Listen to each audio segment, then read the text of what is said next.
and then my jaw, which dislocated my jaw. And then I had a big bruise here, and as I fell, he just kept hitting, and once I hit the ground, then he just started kicking. Well, the practice she got me put in prison. She knows that the bullshit she pulled, the only way to keep from sending her front teeth flying out her asshole is to have me behind this glass. Because she's a bitch, and she deserved to have the shit knocked out of her, but you know what the hell. No Country for Old Men se déroule au Texas, en 1980.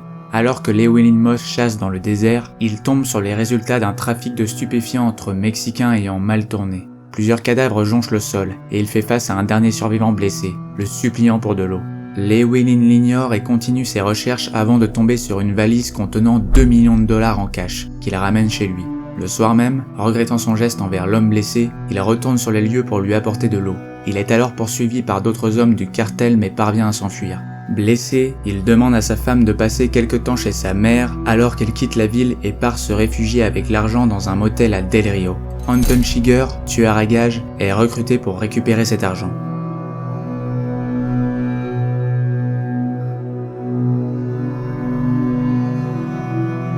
La première fois qu'apparaît Anton Chigurh à l'écran, on ne parvient pas vraiment à le distinguer. Il n'est qu'une silhouette, calme, froide et silencieuse.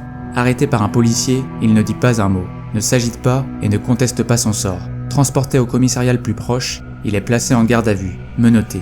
Il réfléchit quelques instants et attend le bon moment.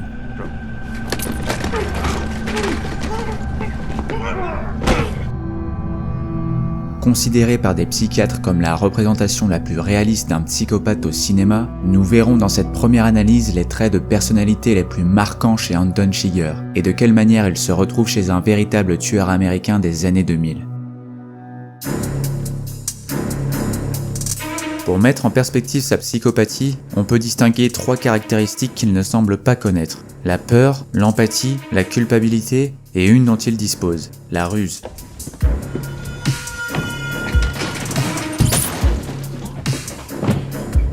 Anton vient de tuer son ancien employeur. Comme on peut le voir, il agit avec une totale détermination sans planification préalable. On comprend alors qu'il est imperméable à la peur. Les témoins, la sécurité dont dispose l'immeuble, ou encore le fait qu'il soit en plein jour ne sont pas des critères qu'il prend en compte avant d'agir. Il agit car il a décidé de le faire. Il agit car on lui bloque sa route. Et enfin, il agit car il a promis de le faire. Il ne tient pas compte des facteurs externes qui pourraient le conduire, soit dans une cellule, soit dans un cercueil. Comme nous l'avons vu dans l'étude du cerveau des psychopathes, ces derniers disposent d'un déficit dans la perception des risques. Dans le cas d'Anton, l'avantage est sa capacité à rester calme et réfléchi lors des fusillades. Ces dernières étant partie intégrante de son métier, son manque de peur fait ainsi de lui un excellent tueur à gages. Le contre-coup de cette caractéristique est la difficulté qu'il a à anticiper les menaces. Cela est notamment visible dans la scène de la fusillade avec Moss. Après avoir retrouvé le motel où Moss se cache, il le manque de peu mais réussit à le blesser. Moss emprunte ensuite le véhicule d'un automobiliste afin de s'enfuir. Très bon tireur et sachant garder son calme, Anton parvient à abattre le conducteur et entraîne Moss dans une collision. Moss part ensuite se cacher derrière des véhicules garés. Le manque de peur d'Anton se retourne alors contre lui, puisqu'il marche lentement, en pleine lumière et totalement à découvert vers Moss. Ce dernier surgit de l'ombre et lui tire dessus, le blessant à la jambe. Là où Anton Chigurh reste effrayant pour le protagoniste et le spectateur, est qu'il n'hurle pas de douleur, ne prononce même pas un bruit lorsqu'il est touché par balle. Dans son plus grand moment de faiblesse, il disparaît simplement dans l'ombre. Peu importe la situation, à aucun moment Anton Chigurh ne panique, ne suffoque, ne crie ou ne souffre. Il semble imperméable à ce type d'émotion. Il est alors difficile pour le héros de savoir s'il gagne ou non la bataille contre Anton.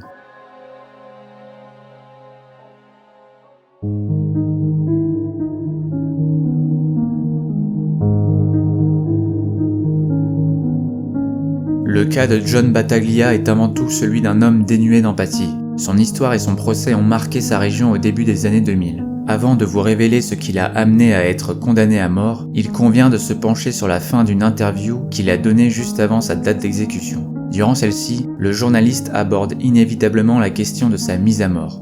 Face à cela, il fait preuve, comme Anton Chigurh, d'une absence d'anxiété. Would I say I'm ready to be executed? I mean, I don't want to be, because especially now that I'm speaking to my daughter, I like that. But I mean, as far as like mentally prepared, yeah, I mean, it's not gonna be that big deal. Non seulement il n'est pas stressé, mais il démontre une grande décontraction, une insouciance à l'égard de sa propre mort. Lorsqu'on lui demande ce qu'il en pense, il reste positif. I mean, it's better than getting snuck up by somebody and shot in the back or killed in a car crash and, you know, chopped up the hamburger meat or dying in some stupid son of a bitch's war in some place. So, I mean, of all the possibilities, it's not that bad. It's very clean and they're very nice to you, considering. Les psychopathes sont ceux qui souffrent le moins de dépression. Cela n'est pas lié à un optimisme exceptionnel de leur part, mais à leur manque général d'émotions, leur très grande confiance en eux et leur absence de peur. Peu importe la gravité de leur situation, ils ont toujours l'intime conviction qu'ils ont le contrôle, ou qu'ils l'auront à l'avenir. So I would imagine there'd be a little bit of anxiety, but other than that, it'd probably be a trip. I mean, how many people get to do that? It'll be odd, but scary, I don't think. I mean, what would be to be scared of? You know what's going to happen. Except if they call at the last minute and say, no, don't do it. And then you're like, oh, fuck. I got to do this all over again? Because I've known guys who've done that 4 or 5 times, and they just never are the same afterwards.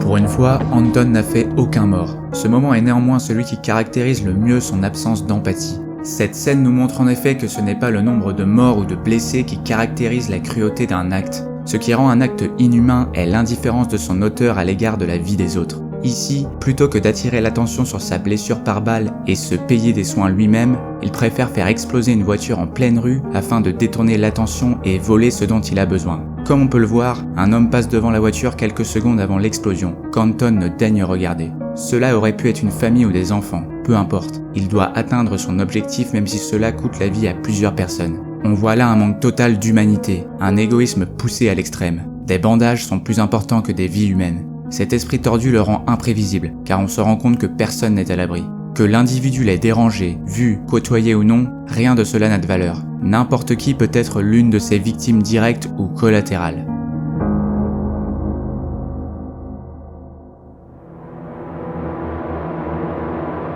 You know, I always said if I ever sit and looked at the devil, I was sitting across the table from him, probably 10 feet away, you know, and still remember those eyes and that look and that stare.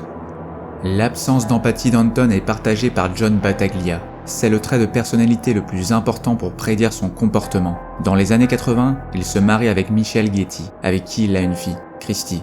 En 1987, John agresse sa femme, lui brisant le nez et la mâchoire, et la laissant pour morte dans la rue. Le couple divorce et John se remarie en 1991 avec Mary, avec qui il a 2 filles, Mary Faith et Liberty. Le 25 décembre 1999, l'homme agresse sa seconde femme. Suite à cela, elle divorce et obtient une ordonnance restrictive à son encontre. John continue cependant de la harceler et bénéficie toujours de la garde alternée de ses filles car il ne les a jamais agressées.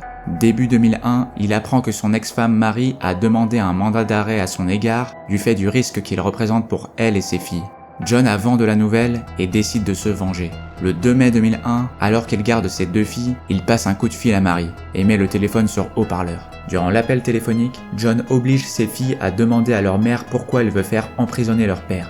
John sort ensuite un revolver. Ses 2 filles lui supplient d'arrêter, ce à quoi leur mère leur crie de s'enfuir. Au moment où elles courent pour échapper à leur père, John leur tire dessus. 3 balles pour Faith et 5 pour Liberty. Mary, impuissante, assiste à la mort de ses 2 filles de 9 et 6 ans au téléphone.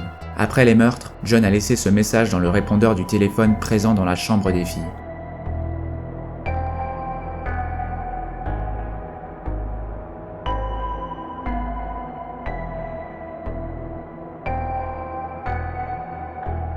À aucun moment il ne les a tuées car il les détestait.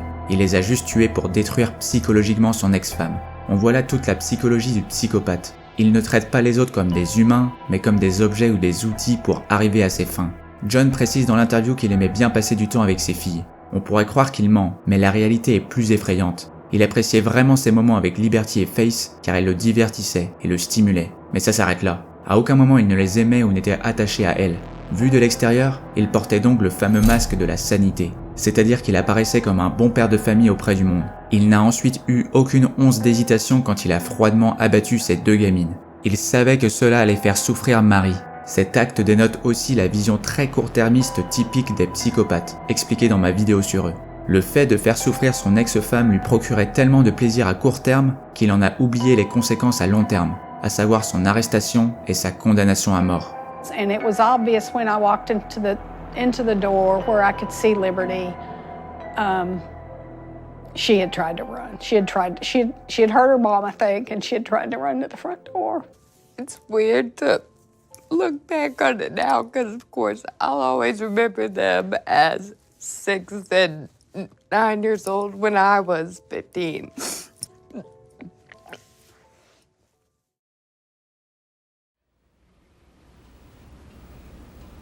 I ain't got the money.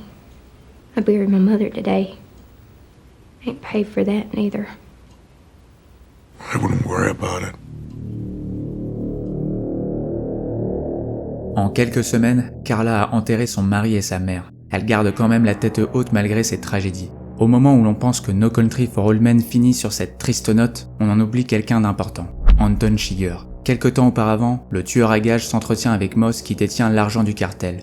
Il lui fait alors une offre impossible. Soit il lui rend l'argent et est le seul à mourir, soit il refuse et lui et sa femme meurent. Moss rejette les 2 propositions puisqu'il choisit de s'enfuir avec Carla et l'argent. À 2 doigts de rejoindre sa femme, il est abattu par le cartel mexicain, lui aussi à la recherche de l'argent. N'ayant pas reçu la somme, Anton applique sa logique implacable. C'est cela que le spectateur n'a pas réussi à anticiper. Son absence d'empathie nous est si étrangère, si folle, qu'à aucun moment nous nous sommes dit que Carla était toujours en danger. Anton retrouve la jeune femme et la confronte. Il lui fait comprendre son sort, mais nous montre une nouvelle fois son incapacité à admettre une quelconque culpabilité pour ses crimes. Aux yeux d'Anton, il n'est jamais responsable de la mort de ses victimes. Ce sont soit les victimes elles-mêmes, soit leurs proches ou le hasard qui sont à blâmer. Carla réfute la version des faits et la logique du criminel. Anton, à court d'arguments, sort alors sa fameuse pièce. Le pile ou face basé sur le hasard lui paraît juste. Il en est le législateur, le juge et le bourreau. Il crée les règles du jeu, décide si elles sont justes, qui y participe et les applique. En revanche, il oublie que le fait qu'il décide du joueur et de sa mise est totalement injuste et du ressort de sa responsabilité. La décision de recourir au jeu pour Carla est intéressante, car il nous montre que le hasard compte davantage que ses propres choix.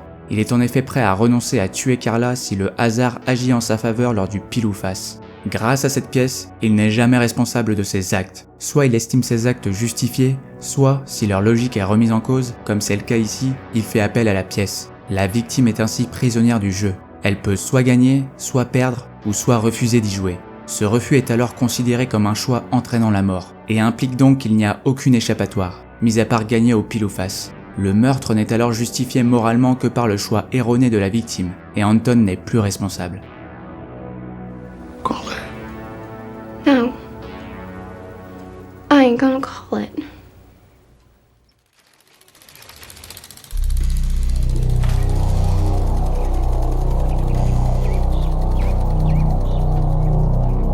Do I think I was a good father to Liberty and Faith? Yes, I mean, I tried to be.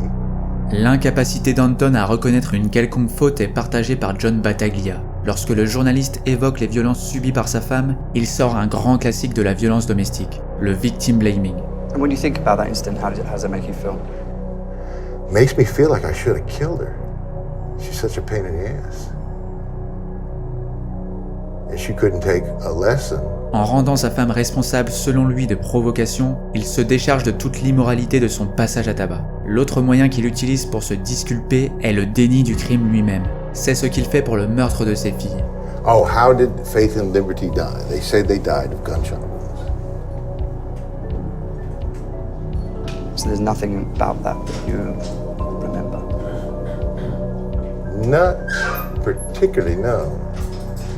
Non seulement il refuse d'admettre qu'il les a tuées, mais en plus, il ignore volontairement les circonstances de leur mort. Il parle ainsi de blessures par balle, comme si elles avaient été touchées par des balles perdues. Juste après les avoir abattues, il se rend avec une copine à un salon de tatouage. Il se tatoue alors 2 roses en hommage à Liberty et Faith. Yeah, the night that I was arrested, I had the roses. Do they have any significance? Yeah, I love roses. Sa réponse et son faux air naïf dénotent un total détachement à l'égard de la mort de ses filles. La légèreté avec laquelle il répond nous montre à quel point il n'est pas bouleversé par son geste. Comme Anton Chigurh, John Battaglia refuse de reconnaître la folie de ses crimes, et personne ne peut le raisonner à ce sujet.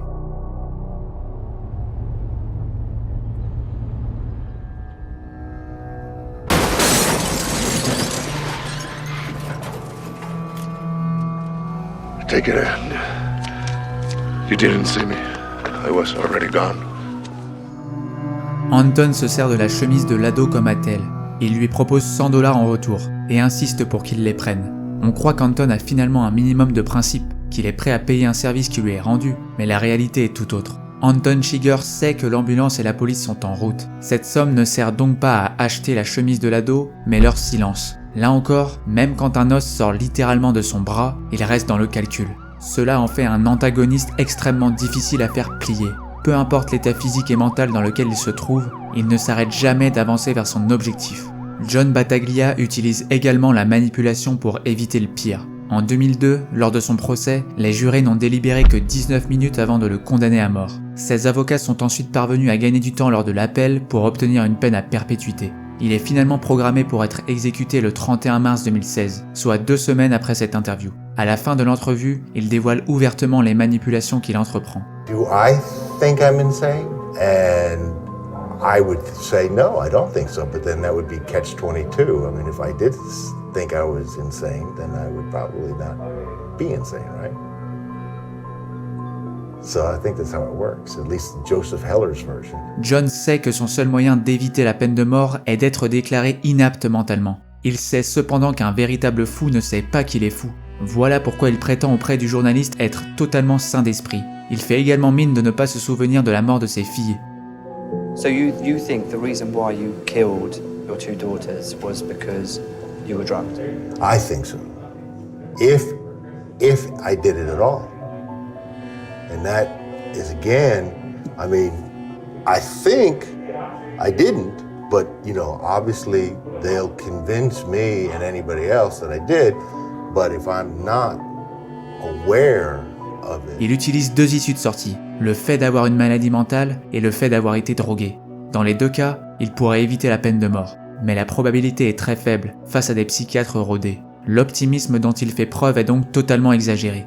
What would be to be scared of? You know what's going to happen. Except if they call the last minute and say, no, don't do it. And then you're like, oh, fuck. I got to do this all over again?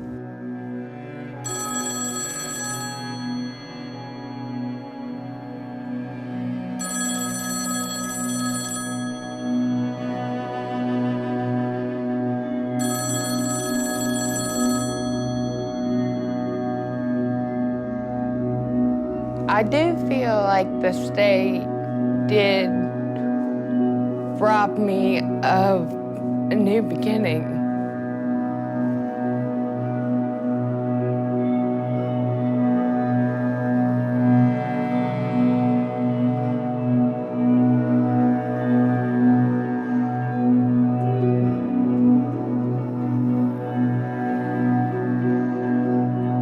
Anton Chigurh paraît donc au premier abord énigmatique. Il nous est difficile de comprendre son attitude et ses motivations. Lorsque l'on finit par disposer d'assez d'informations, de nombreux traits de personnalité psychopathique se démarquent. Si l'on prend le PCLR, on peut d'abord le noter 0/4 aux critères sexuels, car il ne semble absolument pas intéressé par autre chose que l'argent. Concernant le facteur 1, Anton Chigurh fait preuve de désinvolture, mais il ne dispose pas d'un charme superficiel. C'est un manipulateur très polyvalent. Il manipule de manière classique quand il réclame l'argent auprès de Moss, et quand il achète le silence des ados de manière détournée. Il y a cependant 2 autres actes que l'on pourrait considérer comme des manipulations. Le premier intervient après qu'il ait tué le policier l'ayant arrêté. Plutôt que de s'entêter à voler la voiture d'un citoyen directement, il utilise celle de la police comme appât. Elle lui permet ainsi d'arrêter un automobiliste et le faire sortir de son véhicule sans utiliser la force. Cela l'aide ensuite à l'abattre sans laisser de traces dans la voiture. L'autre moment original est lorsqu'il vole un kit de soins dans une pharmacie. Là encore, il parvient à son objectif sans utiliser la force dans la boutique. Au lieu d'un vol à main armée classique, il détourne l'attention en faisant exploser un véhicule juste devant la pharmacie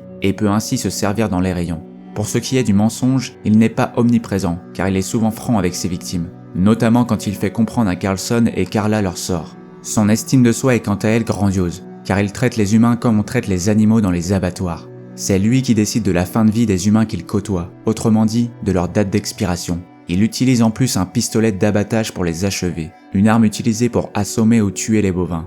Quant à l'aspect affectif, l'analyse des différentes scènes du film nous ont permis d'établir chez Anton une froideur émotionnelle, un manque total d'empathie, de remords et de culpabilité.